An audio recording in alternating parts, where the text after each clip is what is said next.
Indo Tibetan border police ফোর্সে 128। বিভিন্ন ট্রেডে হেড কনস্টেবল এবং কনস্টেবল পদে 128 জন নেবে Indo Tibetan border police force.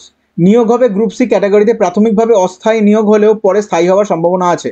শূন্যপদে বিবরণ: হেড কনস্টেবল, ড্রেসার ভেটেনারি, পুরুষ 8টি, মহিলা 1টি। শিক্ষাগত যোগ্যতা উচ্চ মাধ্যমিক, সঙ্গে প্যারা ভেটেনারি বা ভেটেনারি সংশ্লিষ্ট বিষয়ে ডিপ্লোমা বা অন্তত 1 বছর মেয়াদে সার্টিফিকেট কোর্স পাস। এর পাশাপাশি থেরাপিউটিক্যালস বা লাইভ স্টক ম্যানেজমেন্ট কোর্স করে থাকতে হবে। কনস্টেবল অ্যানিম্যাল ট্রান্সপোর্ট, পুরুষ 97টি এবং মহিলা 18টি। শিক্ষাগত যোগ্যতা মাধ্যমিক। বয়স নির্দিষ্ট তারিখে হেড কনস্টেবল বা কনস্টেবল পদের ক্ষেত্রে 18 থেকে 27 বছর এবং কনস্টেবল তোমার অ্যানিম্যাল ট্রান্সপোর্ট পদের ক্ষেত্রে 18 থেকে 25 বছরের মধ্যে হতে হবে। তফসিলি ও ওবিসি এবং প্রাক্তন সমরকর্মীরা নিয়ম অনুসারে বয়সে ছাড় পাবেন। বেতনক্রম: হেড কনস্টেবল পদের ক্ষেত্রে তোমার 25,500 থেকে 81,100 টাকা, কনস্টেবল পদের ক্ষেত্রে 21,700 থেকে 69,100 টাকা। প্রার্থী বাছাই করা হবে দৈহিক সক্ষমতার পরীক্ষা, দৈহিক মাপজোপ ও নথিপত্র যাচাই এবং লিখিত পরীক্ষার মাধ্যমে।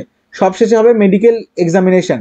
অনলাইন দরখাস্ত করতে হবে এই ওয়েবসাইটের মাধ্যমে recruitment.itbpolice.nic.in। দরখাস্ত করা যাবে 12 আগস্ট থেকে 10 সেপ্টেম্বর পর্যন্ত। ফি বাবদ দিতে হবে 100 টাকা। মহিলা, তফসিলি ও প্রাক্তন সমরকর্মীদের কোনো ফি দিতে হবে না। এই নিয়োগ সংক্রান্ত বিশদ তথ্য এখনো প্রকাশিত হয়নি।